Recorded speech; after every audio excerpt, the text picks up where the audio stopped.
माननीय सदस्यगण, मुझे दिनांक 31 जुलाई 2025 को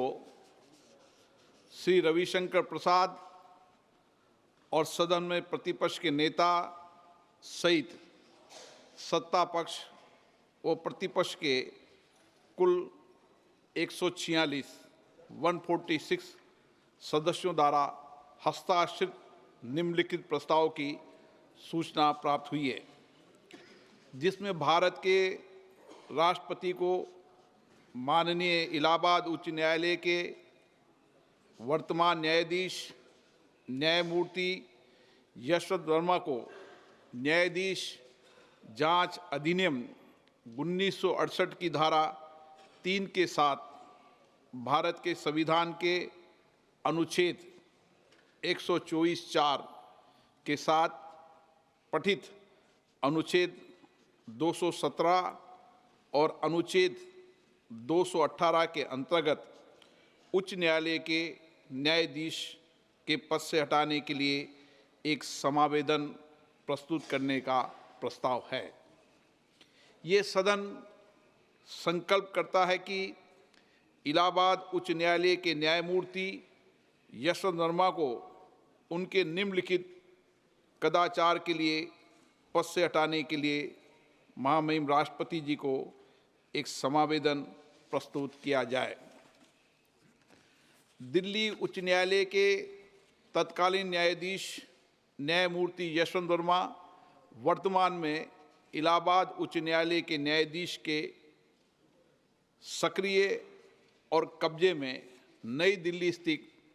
30 तुगलक क्रिसेंट परिसर में आग लगने के कारण अस्पष्टीकृत नकदी की बरामदगी के संबंध में भारत के सर्वोच्च न्यायालय द्वारा सार्वजनिक किया गया विवरण हमें 15 मार्च 2025 की सुबह 30 तुगलक क्रिसेंट नई दिल्ली से जली हुई नकदी धन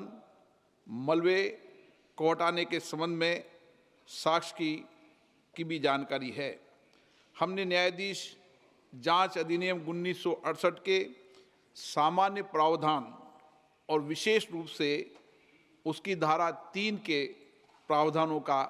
अध्ययन किया है और हमें उनके बारे में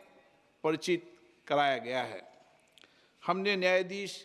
जांच अधिनियम 1969 के प्रावधानों का भी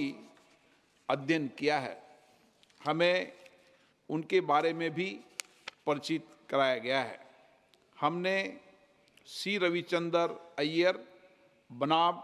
न्यायमूर्ति A.M. भट्टाचार्य एवं अन्य 1995 5 SCC 457 केस में भारत के उच्चतम न्यायालय द्वारा घोषित कानूनों के साथ साथ अतिरिक्त जिला एवं सत्र न्यायाधीश X बनाम मध्य प्रदेश उच्च न्यायालय के मामले में दिए गए फैसलों से भी खुद को परिचित कर लिया है। 2015 4 SCC 91 और ये कि अतिरिक्त जिला एवं सत्र न्यायाधीश X सुप्रभा के मामले में उक्त निर्णय को सामान्यता और विशेष रूप से पैरा 33 को पढ़ने पर ये स्पष्ट है कि दिल्ली उच्च न्यायालय के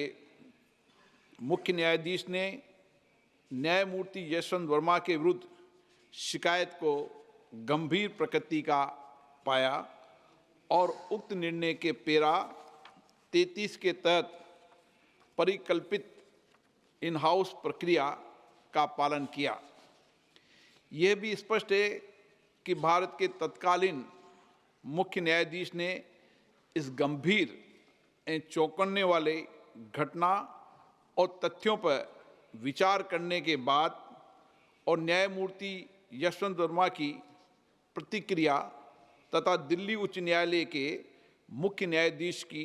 टिप्पणियों को ध्यान में रखते हुए ये राय बनाई कि इस विषय पर गहन जांच आवश्यक है। इसलिए भारत के तत्कालीन मुख्य न्यायाधीश ने अतिरिक्त जिला एवं सत्र न्यायाधीश एस सुप्रा के